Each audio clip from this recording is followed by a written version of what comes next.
It began as a cult phenomenon, then it caught on. Now a new game is sweeping the country. You will burn forever and ever in eternal torment. You are no more.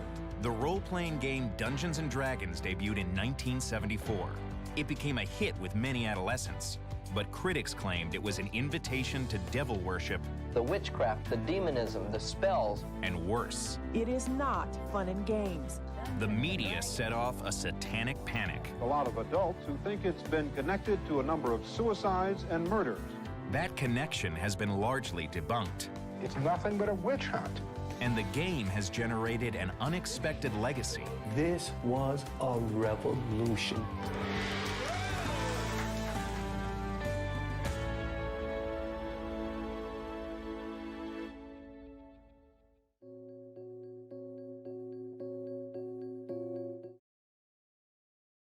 Back on.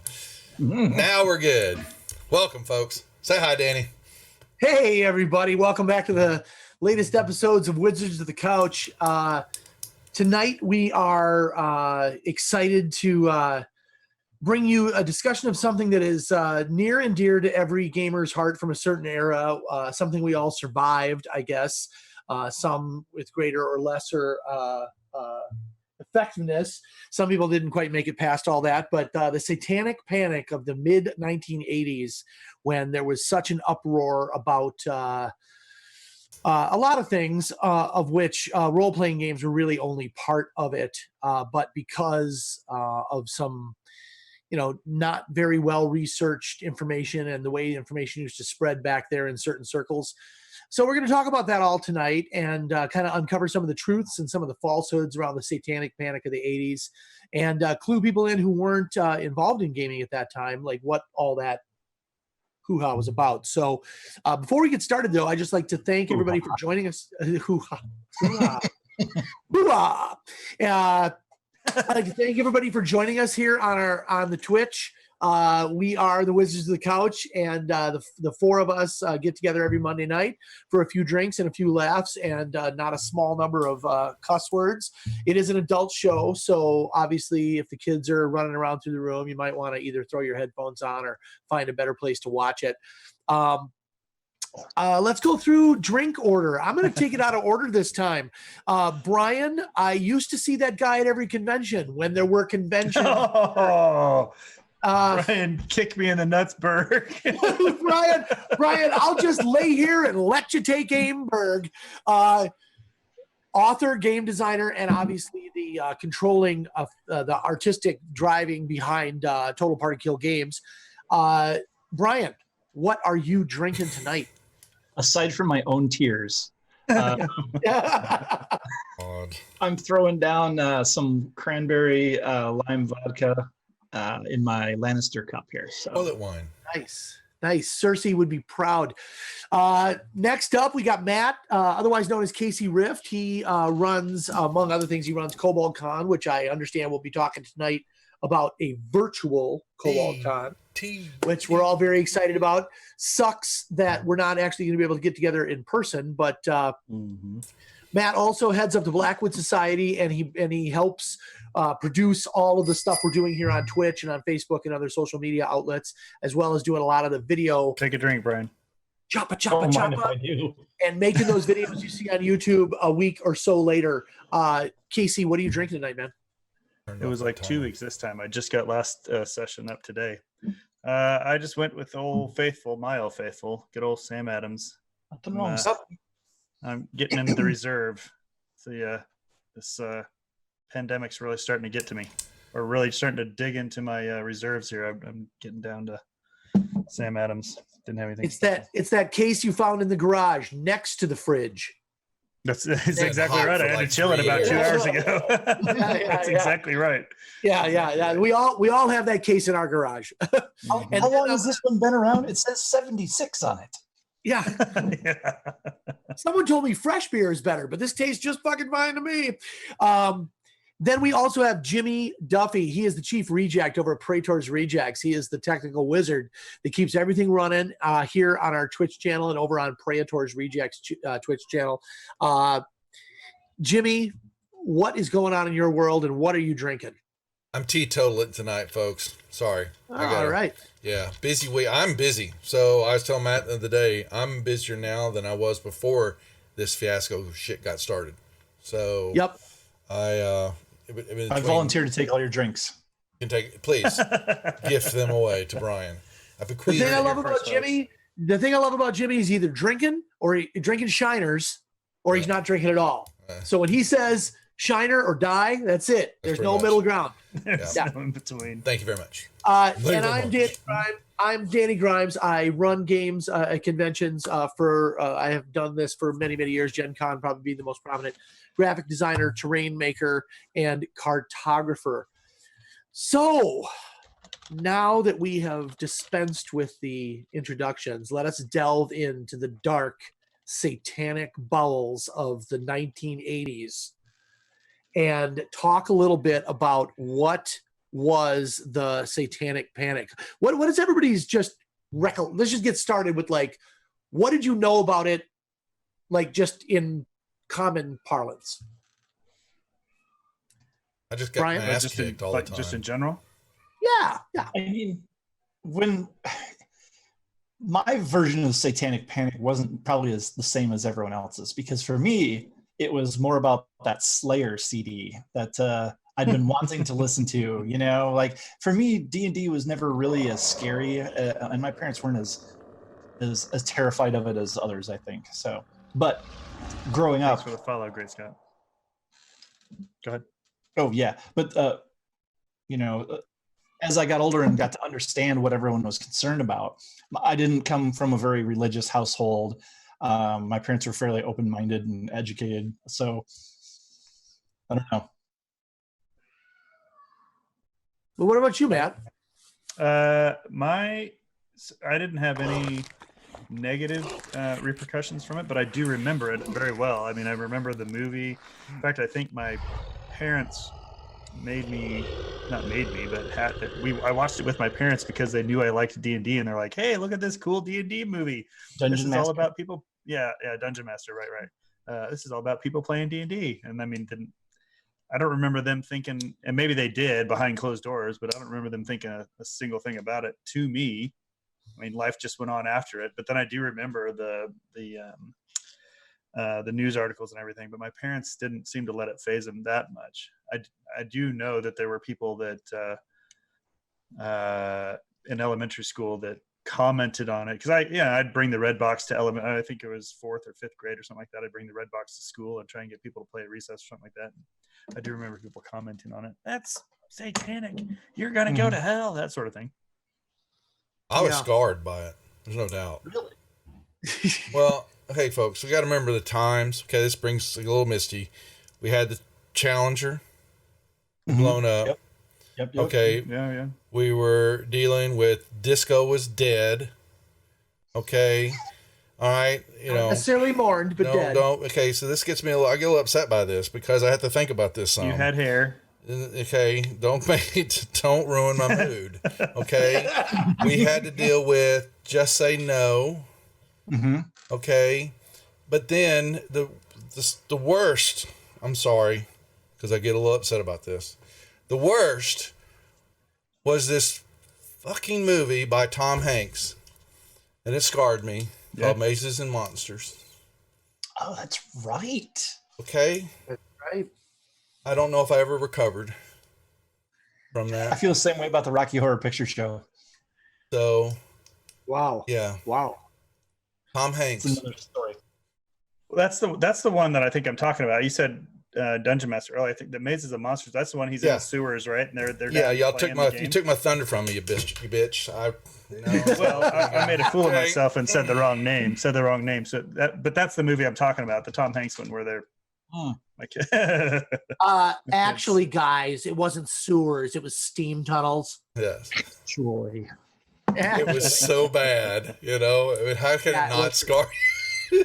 So. Well, there's the end of the movie too, where they just pan over to Tom Hanks's character, clearly like at some sort of institution, heavily sedated with Thorazine, to keep him from playing D&D. I was trying to bring tears to my eyes, and you guys were ruining it for me. God. Yeah. Damn it. Virtual hug. Yeah, virtual hug, Jimmy. Virtual hug. We're here with you. We're here to cradle you while you get through your stress. So my experience was I grew up in a little town, and it was pretty severe. Like we had a lot of, I'm not slamming any sect of Christianity, but we had some people who were pretty literal and serious.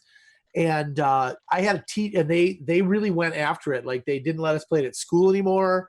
Kids were not allowed to play in groups. Of course, we subverted all that shit and did it anyway, but it taught us how to be it taught us some important lessons about subversion and challenging authority, which, of course, I don't think that was the point of these parents. But we had a full-on like PMRC kind of thing going on at our place, at our high school. And I was probably one of the ringleaders that immediately said, which was coined much later by Rage Against the Machine, "Fuck you, I won't do what you tell me." But we couldn't say it that way. We were freshmen and sophomore. You know, you had to go along a little bit. So it was Wisconsin, right? So it was, gosh darn it. And it was, yeah, gosh darn it, I'm seriously considering disobeying your direct order. Seriously considering it. But in the end, you know, I had a teacher, and I'll touch on this later when we're talking more. I think Brian's going to open talking a little bit more about the structure of what actually happened during it in part one here. But I had a teacher who said it's the same thing that they've always done. They meaning these people who wanted, it's the war against imagination. It's the war against thinking ideas that do not fit in with everybody else's comfortable ideas. They did it with comic books. They did it with music. You know, they did it with, you know, Elvis. They did it with Mick Jagger. They did it with all these things. And it's all these influences, because if I see it or experience it, I'm going to do terrible things. And there was so much fear around that. So that was my experience. Yeah. Mass hysteria, fear over something so ridiculous. Like your point on Elvis is spot on. Like, to think that once upon a time people were afraid that the Beatles were going to warp the minds of their children, right? Yeah. Advent of rock and roll. Yep. No doubt. Yeah, for real. There's just no, and people who see that kind of stuff, I understand their impulse. You know, I think they do have at their core like some good impulse. They're like, hey, you know, this book has spells in it. Like, if my kid is sitting around a table saying, I'm going to cast this spell, what does that really mean? You know, what it really means is somebody's just saying, I'm going to cast this spell. It doesn't mean anything. But for certain people, they can't get past it. So. Right. Yeah. And like you say, we'll talk about it a little bit, but I think the idea that the kids were doing something that was outside their realm, they're outside their comfort zone, outside of something that they just didn't understand, and immediately that meant that they had to stop. You know, they couldn't veer off into the unknown, into the left lane to go explore on their own. Because parents just literally didn't understand. I think there's a song here that I can cue up, but you know, I get it. You know, fear of the unknown, like Danny said. But my parents were so cool about it. Like, I'm playing a game in my room with my friends, being social, doing math, reading, not causing trouble, running around town, doing all these horrible things that other parents were clearly okay with. You know, so they were just, you know, they'd peek in every once in a while, be like, sounds cool. Have fun, boys. That was it. Have fun storming the castle. Yeah, exactly. I think also there's that impulse in most, I think a lot of it came out of a certain type of religious culture. And again, we're not slamming on anybody's religion. You know, belief is what it is. I'm a person of faith myself, but I don't think of it like, you know, some people preach the love aspect and the community aspect. Other people preach the fear and damnation aspect. And some people do both, but those that are really trapped in that idea that the world is fallen and that everything's bad, it's super easy to latch onto something like this, man. It's got monsters and spells, and you know, you die, or you can die. You can pray to gods. That's pretty terrifying to people who think of, like, you don't pray to no God except this one god. That's it. You know, that's Right. that's scary. So why don't we, Brian, why don't you just kind of go over kind of what we were going to, just to give somebody some context for what it actually was. And I think then we're going to tie into some other things like comic books, like heavy metal music, other things that were happening at that same time that probably, I mean, in one look at a Wasp album cover, and I get why people were freaking out. Love me some Wasp. I really do. Well, if you have, by the way, if you have any Satanic Panic stories in chat, please feel free to post those up, and we'll talk about them or address them as well. Yeah, for sure. Sure. So what exactly was the Satanic Panic? Like, if we were to define it, because you hit this marvelous point, a lot of the kids that are new to D&D today, darn those kids, they've never experienced anything like this. Like, they didn't grow up in a time when D&D was not cool. It wasn't everywhere. There was no internet. You know, it really was oppressed. So the Satanic Panic was that period of time in the 80s when evangelists and mothers around the world decried Dungeons and Dragons as pure evil, punishing children for their participation in the game, and were literally concerned for their children's souls. You know, I wish we could queue up. I wish we could queue up the Big Bang Theory guy. What's the cat's name? Who has the real Christian mom? Sheldon. Oh, that's Sheldon. Sheldon. Yeah, Sheldon. Because the Sheldon show, they have an awesome scene where she's trying to figure out if he's going to go to hell because he's playing this D&D game. She keeps going and talking to different people she think are going to be on her side, and they're just like, "Is he staying off the streets? Is he smoking cigarettes? Well, I don't see the problem." Unfortunately, not everyone was so open-minded back in the 80s. And as Danny touched on, humanity's always been looking for scapegoats to blame anyone different than themselves for all manner of crimes, real and imagined, right? Life just seems easier when you can blame something else, especially when it conveniently supports your narrow worldview. And guess what? Today is no different. Like, we still suffer with the same sort of ignorance from people who just don't have a level of understanding about what they're attacking, right? I think that happens. Let me ask you this. Do you think you mentioned today a couple times? Do you think with the way that the media works, if this had been a story today, do you think? I mean, if let me retrace that. If media had been as pervasive back then as it was today, do you think it would have had the same effect? Do you think it would have killed the game like before it even got started? You know what I mean? If CNN or Fox News had the ability to just trash it for weeks on end.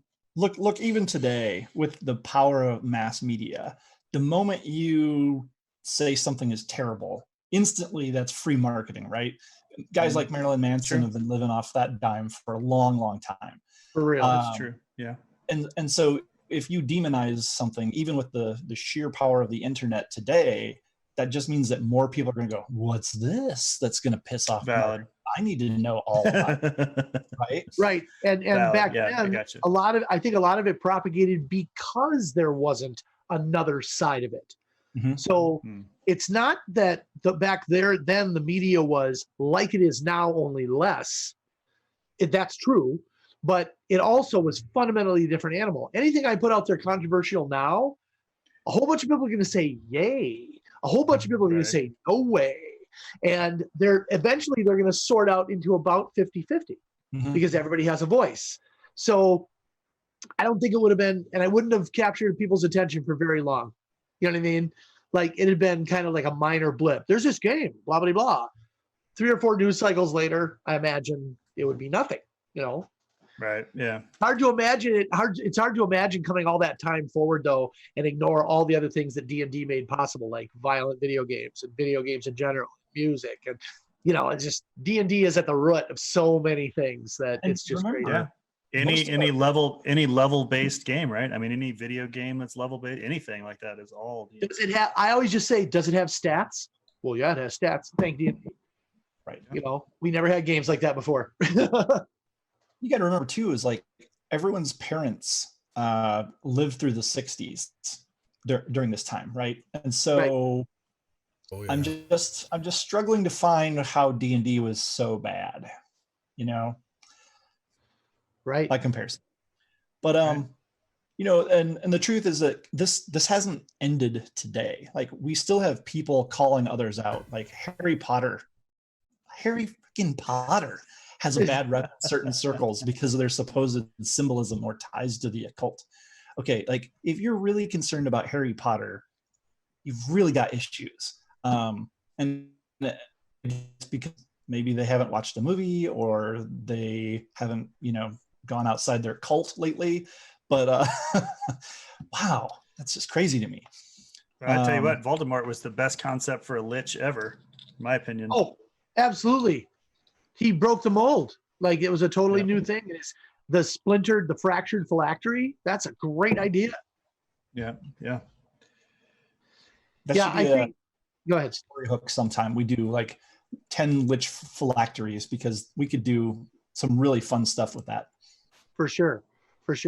I also tend to think too that the 80s was a rejection of the 60s in a lot of ways. So your point about bringing up the 60s, almost like there were people who continued the counterculture because they were always going to continue it. It was the counterculture, right? Yeah, yes, because it was the Nagel paintings, it was the crispy shirt, it was the skinny tie, it was the shoulder pad, all those things. It was all that slickness and chrome.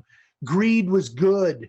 So I think a lot of this also was because it was the 80s.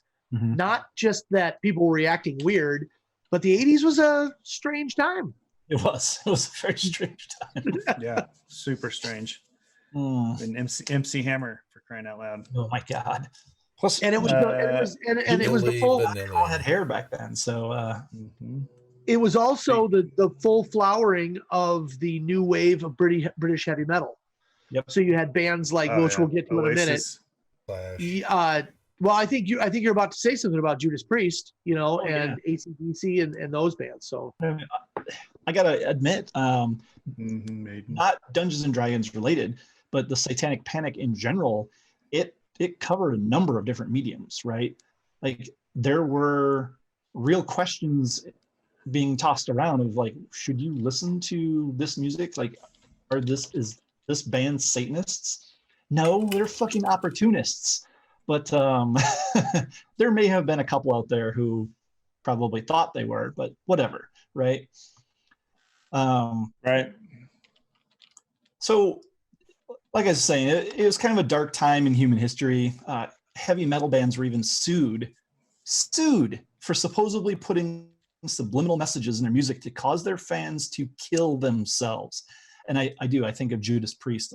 I can never get that image out of my head. Yeah. I can see. What was the one? Ozzy got sued too. Well, Priest was the big one. Judas was the Priest, was the boy. Yeah. I mean, that was the one. Yeah. It's not good. It's not good salesmanship to try and get your fan base to kill themselves. And what's worse is, like, you could just look at the guy, Rob Halford, and you could see how distraught he was. Like, how could anyone possibly think this? They love their fans. And it was just an ignorance of the times, And Go ahead, Dan. Well, I was going to say I remember, like, it fell down to even the Eagles. Remember the Hotel California front cover of the band? They had the devil is up in the balcony area and all that. Oh my God, it's yeah. And I think this is just it points to another thing, which is so much of metal, so much of that music, so much of D&D, it's artifice. That's the whole point. It's a fantasy. And I think the problem with people now, possibly, and people at that time as well, was psychology was coming into the modern thinking. Like, a lot of people had not really thought about psychology, just the everyday people.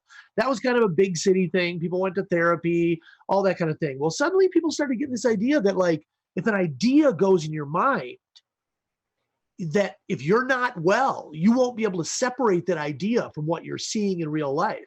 And I have an active imagination, deep fantasy life, but like, I never have any problem telling the difference. Deep fantasy life. Thank you, Brian. Get your mind out of that gutter and into this one. So I think that's something we should address too, is that this idea that people couldn't see that it was a fantasy. Like they wanted to convert it to reality. Right. And that's the thing too, is like people had to think for them. You've got all these tragic things happening. You've got a child taking their own life, right? But now you've got something you can blame it on. You can't, I think people are always looking to blame things when they're out of their own control, right? So D&D was the scapegoat because it was different, it was misunderstood. And heavy metal, of course, too, right? The two kind of go hand in hand in the 80s. Just a awful time.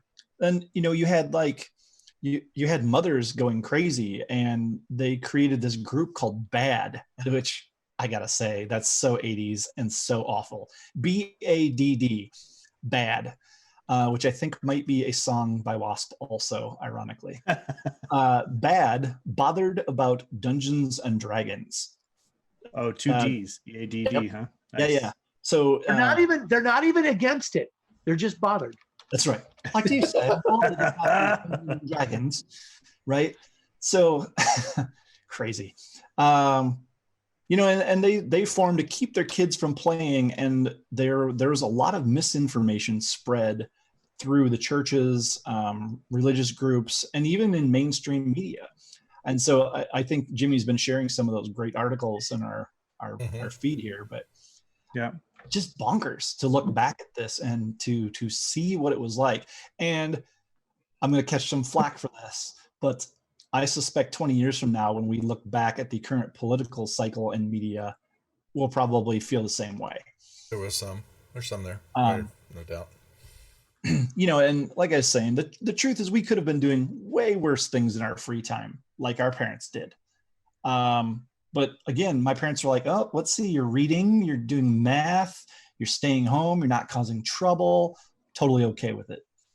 Yeah, that's exactly how my parents viewed it, I believe. Same thing with mine. Yep. You're building your vocabulary. We did have a comment up here from Dragon Sky about 10 minutes ago. I think you were rewriting gaming history. D&D did not come from a vacuum. There were tabletop war games where you battled armies with stats and characteristics, which I think is valid. Yeah, there were definitely. I mean, chainmail. The whole reason that Gary Gygax went into making individuals the heroes of those games is because he saw some benefit to identifying, well, like I say, those individuals from the battlefield scenarios. So they were definitely playing war games for that stats and stuff. Oh yeah, right. But D&D didn't just appear on the scene and change the world. Like D&D was a vast improvement upon previous war games and that sort of thing. The roles greatly expanded. So yeah, you're absolutely right. We're the whole fantasy of it really exploded, and just like to the 9th degree, parents lost their minds. Yeah, my counter to that, I guess, Dragon Sky, is that it wasn't, but you didn't. I think the biggest difference between those war games and the first iteration and following iterations of D&D is the fact that they was focused on the individual versus the units, right? Yeah, the units had stats, and you had to have some sort of mechanic to kill them, but the real change, I think, was the individuals. And let's not forget, maybe not at the very beginning, and I think Gary Gygax is on the record saying this many times, that it wasn't so much about the acting and all that stuff. In fact, he many times said that acting really had no place in his version. Oh yeah, that was not. Well, the video we ran, he talks about it. He's saying exactly that, Danny, and talking about what he developed it for. Right. So, but first of all, two things. One, the founder of a thing, respected and revered though he may be, does not get to have the final word. So that might be where it started, but it went somewhere else, and it pretty quickly came to a point where there were people who were carrying an original torch of stats and rolling dice, and then there were people who were saying, my elf swings down from the chandelier and slides across the bar, and he grabs the beer and punches the bad guy in the face. And then wasn't that your exact combat description from last Wednesday? I mean, isn't that exact? I go to it a lot. Yeah. So that description, I think that's honestly why war games probably didn't attract their ire, because it's just moving chits and this is a tank and this has a die. That's not threatening. When I start acting, all these dads looking at their sons acting things out, I can see how that would start to make people a little irritated. For sure. And excellent point, though, is that the game is still evolving, right? Like, I don't play it the way I did 20 years ago. And the overall philosophy has shifted many, many times of what good gaming, tabletop role-playing is. And it's going to continue to change, because we have a new audience today. Like, we have younger people, we have a lot more inclusivity, more women playing. The way that these tabletop role-playing games are played today isn't even going to be how they are in 10 more years. So it'll be interesting to see. Yeah, agreed. Yeah, what does, just real quick roundtable, just go around, just quick one sentence answer. What do you think really probably triggered it? Like what was the part of D&D that made people go, that's a bad thing? Magic. Magic? Yeah, Magic. God worship, Devils, demons. Yeah. Polytheism. I think polytheism was probably a big thing. Isn't that what mazes and monsters focused on? Was it spells and like they were worshiping? Yes. Orcus. Was it Orcus or was it Demogorgon? Was it Orcus in the Maze and Monsters? Anybody know in chat? I try to forget. Somebody. I'm scarred from it. I try to shove it back. You keep have to bringing hunt it this forward. I have to say demons, because a lot of those early monster manuals, the kids, like, that was what was so mind-blowing, right? It was like, you've got this book with all this imagery, right? And you have all these fun, cool, awesome monsters, and so you want to use them, right? And you're probably talking about them because you're 12 years old and it's so exciting. And parents are like, wait, what? Demons? What now? You're casting what spells and what now? So I get it, right? But it's a game, and I think it really got out of control. Yeah, I think also before we move on to Eldritch Wizardry, because I think that was a big thing too. I think also just defending it as a game was part of the problem too, because when you said it's just a game, the very next thing someone can say is, so you think you playing around with, like, you're risking your soul, like you don't even have a conviction about it. You're like just goofing off. You're going to accidentally damn yourself. I seem to remember sentiments like that like, if it's just a game, then quit. Which I think I said at one point to somebody who said this, well, then maybe we should stop playing the football game because people get hurt. Well, you say that to somebody in Union Grove, Wisconsin, and you might as well just get in your truck and head to Illinois.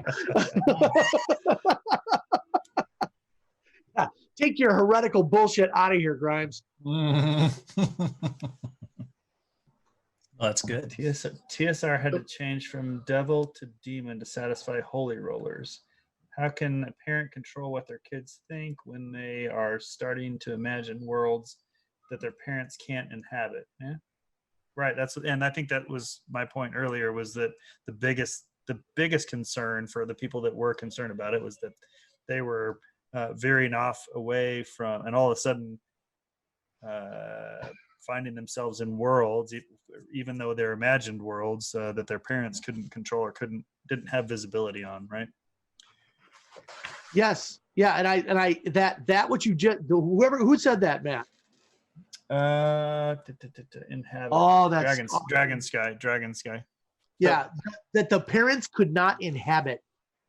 That is the key right there. That they were locked out.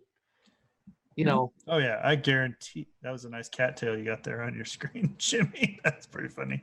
I can't. Yeah, my parents had we had an entire world that we made up between the 6 or 7 of us, and I mean, my parents they couldn't tell you one of the character names, let alone what we were doing when we were involved all together gaming. And we would sit there, and I'm sure all of you did this too, but we'd sit there all week in any break that we had, any kind of opportunity we had to write something and pass letters between each other saying our character's going to do this in game night on Friday night, whatever it was.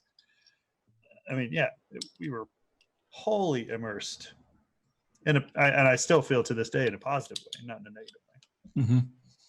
I'm going to admit something that probably will get me in trouble with some teacher who had me back then. But me and like 3 or 4 other people who played D&D, we made a pact that whenever we had study hall, which took place in a like an old chorus room, so it had those risers that went up, you know, we would always sit in the same desk in different study halls, and we would leave notes about our character on the desk. And then the next person, I had study hall in the morning, and I was the GM, so I would write down like, that's great. After last week's adventure, the merman disappeared back into the sea, and then, you know, blah blah blah blah. And then Brian Valerie would come along, and he'd like write his little piece. He's like, well, if they disappeared in the sea, I'm gonna go get a boat. Blah blah blah blah blah. And then somebody else would come along, and by the time we were done with the day, there'd be a whole adventure written in pencil on top of this desk. Wow. Isn't that amazing? I mean, yeah. we did something similar. We would have a notebook. We didn't do that, but we had a notebook that we'd pass between each other throughout the day.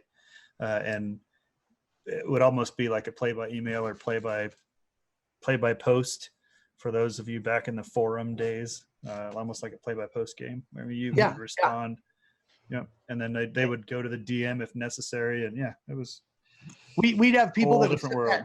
We'd have people that would sit in that chair on off hours, and they'd replace like words with like derogatory terms, like calling us all sorts of like, it was just, you know what I mean? Like some guy would get on there and he'd replace every time I said like dungeon master with some derogatory homophobic remark, you know, but you know, that was just the way it was in the 80s. And remember, what you guys are talking about is so great because you couldn't just openly talk about Dungeons and Dragons. That's right. True. Because you would be ridiculed, questioned, mocked, like it, beaten. I joke about it, you know, but like when you did find someone that actually played, like you maybe overheard them or something, you talked to them about it, and suddenly you guys were like best friends because you love the same thing, you know. Yep. And I have to think today it's like if people love the same sports team, there's that sort of bond. But back then it was even worse because you couldn't talk about it in public. You were afraid to. You didn't want to get in trouble from your teacher or a parent or 99.9% of the other people in school. So when you did find those other people that shared that same love, that same interest, it was a big deal. Mm-hmm. Yeah, we've talked about this before, but you had that almost secret handshake. It wasn't even a uniform secret handshake, but you just had like there was always something that I would clue in on. I can't remember nothing comes to mind right now, but there was everybody in my entire gaming group that I still play with. In fact, played with them on several of them still on Friday. At some point, it was all like somebody said something, and I clued in on it, and I was like, "Hey, man, you play?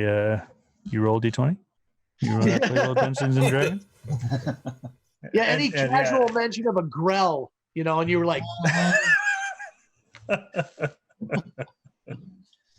because they were all in the same boat. They were like, they didn't talk about it, but inevitably somebody said something, and then you would cue on it and be like, "Oh, hey, right." And don't you think, before we move on to the next section, don't you think too, you know, we make a lot of jokes about grognards, right? And we also sometimes Jay's in the chat, but Danny, so be careful. Jay's watching. No. This is a neutral grognard statement. I think part of grognard mentality is we were there when you had to fight for it. We were there when people condemned you and called you slurs. We were there when people would throw you up against a locker and call you a nerd. When nerd, I mean, nowadays it's so foreign to think of a nerd as a negative, but back then that was like the same as being called any other nasty word. So sure. I think a lot of those people defend that time because in their mind, that was a formative thing. And they don't want that formative thing to be treated sometimes differently than how they experienced it. And I know I've talked to some people who just subscribe to that kind of mentality, and they really say, oh, people have it so easy these days. They can just go and buy a book. They don't have to traipse 3 towns over to find a bookstore that carries it, or write to Lake Geneva and order it through the mail, you know? And I get it. I get it. They fought hard for that. It's like the early partisans, right? They fight for their freedom, and then everybody else just has it easy. And they stand on the corner smoking their cigarettes and poo-pooing the kids, right? Well, they're not wrong. I mean, I don't think they probably should express it in a negative way, but they're not wrong. Odd Lot D&D. Thanks for the raid. We got a raid. Thanks for the raid. A new channel here. Welcome to the Odd Lot. Wizards. Welcome here. We're talking about the Satanic Panic. Thank you for the raid and the folks. Yeah. Satanic Panic of the 1980s. If you have just joined and you have any endearing stories of your time and experience in the 1980s gaming, or what you've heard from your parents or friends, pass that on in chat, and we'll talk about it. One of these days, we'll move on to the next segment. What are you saying, Brian? Sure. One of these days, we'll just shoot the shit just about the 80s. We'll leave D&D out of it, and we'll only talk about the horror. I enjoyed the 80s, you bastards. I had fun in the 80s. So did I. Me too. I had a great time. 80s, but that's because I couldn't give 2 fucks about anybody telling me what to do. The latter 80s specifically, yes. Started DJing. Hey, Allie, thanks for the follow. I appreciate it. Hey, and before everybody, real quick, just if you're here, please encourage other people and subscribe, please. And it really helps us out. That show support. You can't imagine what it's like after a show where we hit a big number. We are literally on cloud 9. So if our happiness means anything to you bastards, please subscribe. And also follow us elsewhere, because that's what keeps us going. It's not for we're not, retiring. Not for the kids. It's for us. We're doing this because we love doing it. We love talking with you guys about things that maybe other outlets don't really discuss. I'm just doing it for the drinks, guys. I don't know what you guys are here for. I did it for the Cersei's definitely letting us down on the drinks tonight. Hey, speaking of which, if you go to streamloots.com/Wizards of the Couch, you can earn some or buy some cards, help support the show, and make Danny drink, which is always fun. What is wrong? Move on to another. Well, you're drinking the hard stuff, so it's a lot more fun. That's true. We want to move on to what are we talking about next? Sure. Before we move on, I do want to say though, some games did not help themselves, like Eldritch Wizardry, by putting like people being sacrificed on the cover. I mean, naked women specifically. Yeah. Naked women being sacrificed on the cover was not great. Can you imagine that on a cover today? There's everything that's wrong with it, right? Would not fly today. Duff, why don't you go? You got It's easy for me. I mean, my parents introduced me to it. Like I've said before, my mom. Really? Yeah, my mom. Well, she gave me the book Quack Keep from Andre Norton, which was the first fictional storyline that involved D&D, because Andre got to actually go play with Gygax at his house, and she came out of it going, I'm going to write a story about this, and that's what that's all about, and her experience with it. She gave that was 1980, because shortly after I started playing, we were in Midland, Texas, and I got my first figures. I still have the full Lord of the Rings, the original mini lead miniatures. I've got all of those still, and some of the orcs, and Oh, wow. So that's from there. My mom let me, and then I picked up Lord of the Rings. We picked up hey, thanks for the C.S. Lewis, Scott. the Chronicles of Narnia, all those fantasy books, and started reading. So yeah, it didn't affect me at all. I'll be honest with you. So I got my butt kicked in sophomore year of high school a couple of times because I played it at the cafeteria. We played in our cafeteria too. That's great. Yeah. Good times. That's my story. Did it not affect you? You didn't play again for like 2 decades though. Well, what I did is sports took over. I started playing. I had been basketball, and I made the basketball team at high school, and so that diverted me from the nerds back over to the sports. What do you speak of? Yes, but exactly. So sports ball. Yeah, He I'd played always some been a sports basketball ball. fanatic, and so I played through high school, and then I did not know that. That's cool. Yeah, and so then, but then college started. So yeah, video games. I said in the document because then personal PC started playing. So here comes Zork, on my mainframe at UTA, and then I think it was Empire of the Overmind, and then the box sets. On your mainframe and UTA. At UTA playing Zork. Yeah, University of Texas Arlington. That's right, baby. And so got my Apple IIe. We played Ultima and Ultima 2. Okay. And what else? But then, and then I started then I became a DJ in 84. And so, so there was a long span where the nightclub business took off. So, yeah. And so I was a computer geek, but I didn't play a lot in person. So that's true. Yeah. Played in the school library during 2 class periods. We got about an hour and a half each day to play at the school. That's pretty awesome, Scottish Jeff. Sweet. Yeah. Lucky duck. That would have been fantastic. What about you, Danny? You seem scarred by it. I grew up, my folks got divorced, and my mom, to move closer to my grandparents, moved into a trailer court. And it was pretty nice. I mean, it had big yards and all that kind of stuff. But it was a crush of people. It was like a little city. So we had lots of people around, which was great. We had actually a gaming group that came together, probably 12 or 15 kids. So many that we couldn't play games all at the same time. People kind of vied. So there was when they could get their parents to let them play versus when they were on the honor roll versus when they were, all that stuff.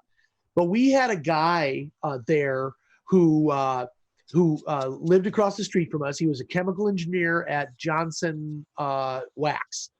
And he was kind of like everybody's dad. Oh, I've heard this story. Yeah. Yeah. And we just used to go to his house. We played, I remember I played an elf, and it was just great. We played that original red box set, or not even the one before the red box. And he had a Commodore computer, which we played that he kept all the character sheets on. It had the paper with the holes in it. Dot matrix, baby. Dot matrix, yeah. So we had a place away from school and away from that judgment. I grew up in a fairly laid back church, but the other side of my family was very, I would say, like a holy roller type group, and they saw evil in everything and all this kind of stuff. So I got a lot of flack from them. But then I kind of just ignored it. They never really pushed it. They didn't do anything about it. They just voiced their opinion loudly and then kind of faded into the distance. At the school, I think we were pretty much left alone. I mean, I think individually people were picked on for being nerds, but I think if I would have liked chemistry, I'd have gotten just as much shit for that. Take a drink, Jimmy, you bastard. Actually, that's for Brian, because Brian swore Brian's taking all mine. Pledged to take all of his drinks. Yeah. Anyway, but there was a point where I was asked to, because I had a media arts teacher who said, hey, Channel 12 wants to do an interview about this thing. And so we had a guy here, Jerry Taff. He was our local newscaster. We went up there and I sat in one of those little, the people in the back sit on a tall stool and the people in the front sit on chairs, little panel. And they just asked us questions, and they had a local preacher there, and he was telling his whole story. And I didn't really even participate in any of it, but it was ringside seats to that behavior for sure. But I wouldn't say it was negative. I mean, because we just didn't give a shit what anybody thought. So it didn't trip us out or make us feel bad. We just didn't worry about it, And we were already honestly, we were doing way worse things. We were joyriding cars at night. We were smoking weed. We were drinking when we were underage. I mean, we were doing all that stuff. So it's compared to that shit, the cops didn't have anything to get on us for D&D about. They could have arrested me for several other things. So nobody paid that much attention. Oh my God. You know what? I remember being stopped by the police one time, and I had a ton of my D&D books in my vehicle, and the police officer was very curious what all that was. Mm-hmm. I don't think he outright called it satanic or anything like that, but there was some definite concern in his voice. But ultimately, I was able to say, hey, it's a game. it's pretty hard to say that, hey, this person's causing any trouble. But think about that. For that period of time, that was a legitimate concern. That's bonkers to even think about by today's standards. And if you lived in Footloose Town, there were places like the town in Footloose where the church was the center of things. You lived in places like that, I'm sure it would have been a different story. Very true. Growing up in good old Clinton, Iowa, the church was not the center of things. We actually had a gaming club up above the hobby store. And this is an amazing, amazing thing, because when D&D and the early 90s role-playing games were at their height, because remember, I graduated in 1993, Jimmy, just to put that in perspective.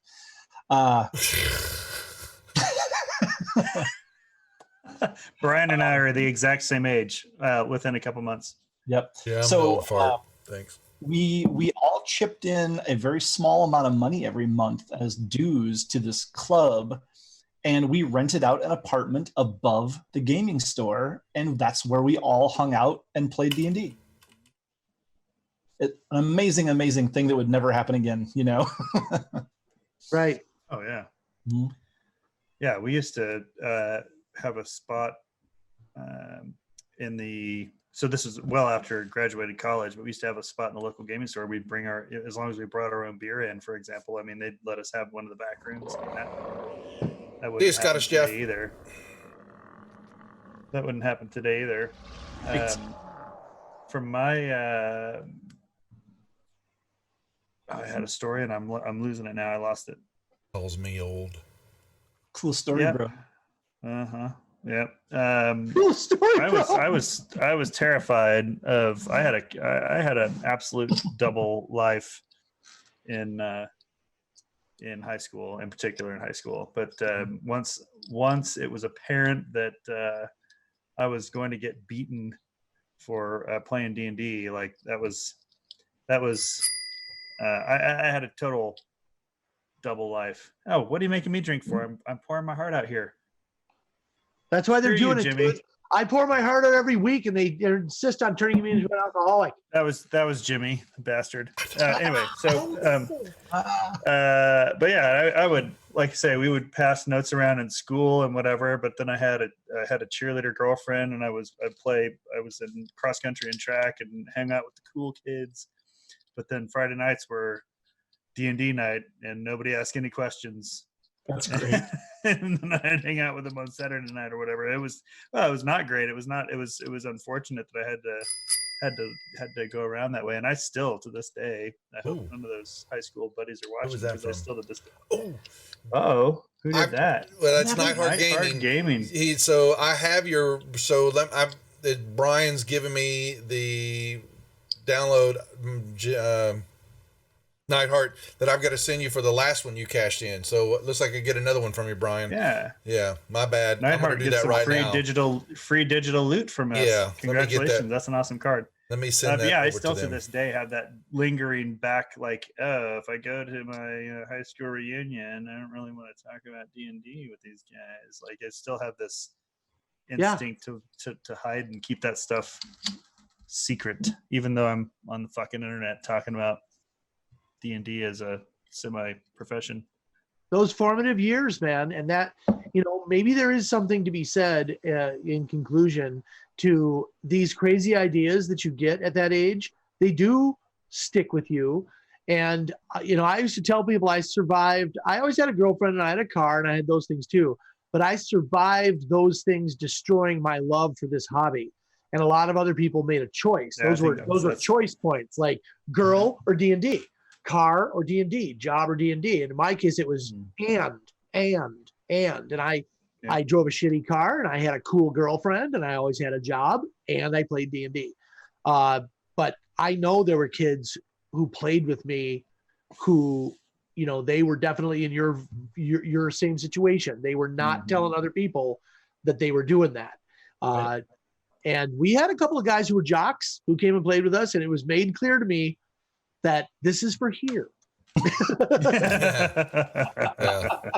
You can kill my 11th level necromancer here, but I don't want to hear about it on Monday morning.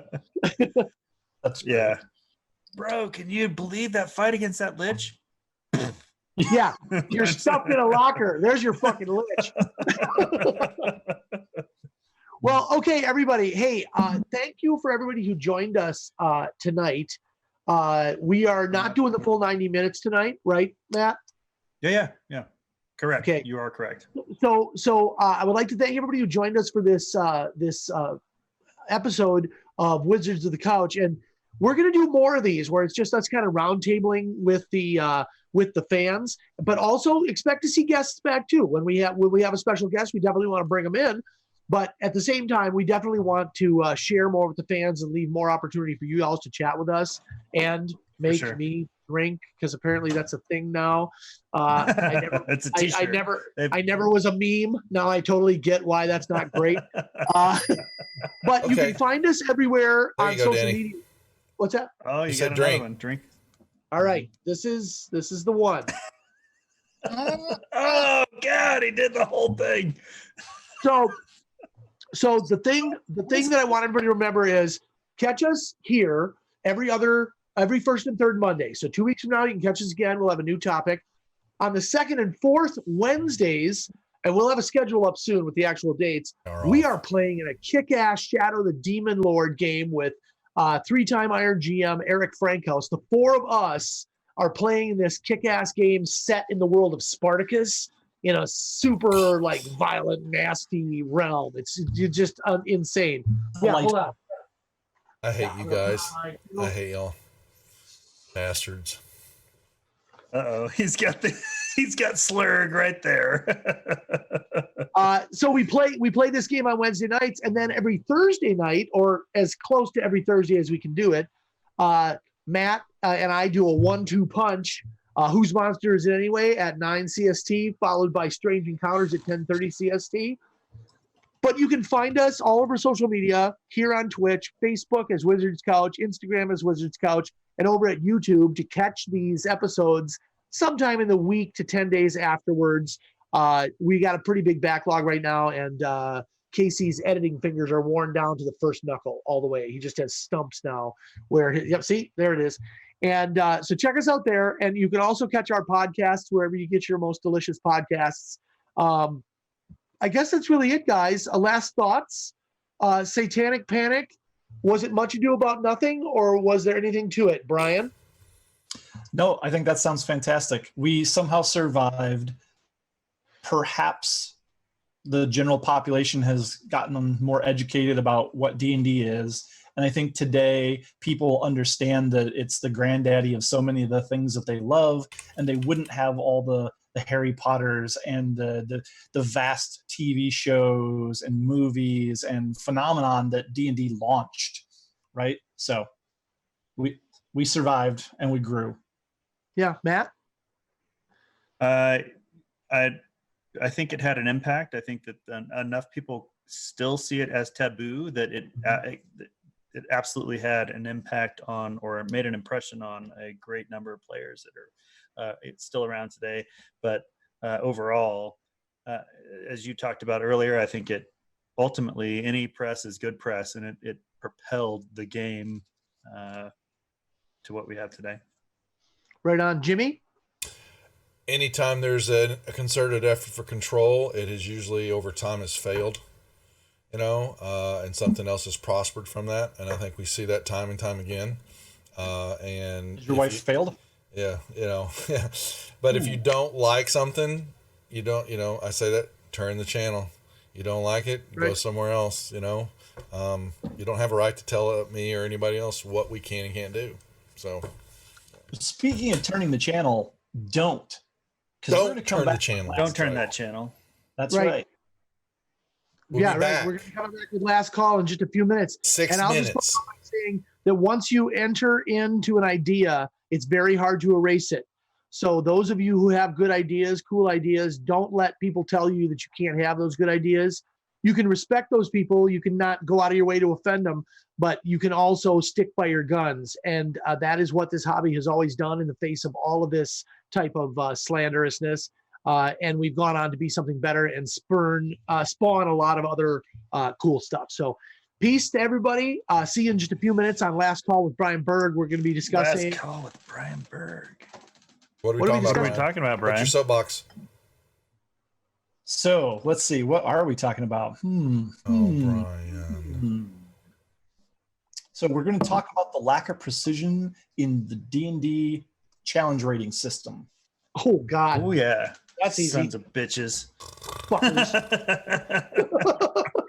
And I think I'm going to give away a set of dice. So don't go away. Oh, give us a set of dice. Come back here in 6 minutes. We'll see you then. Yep. See ya.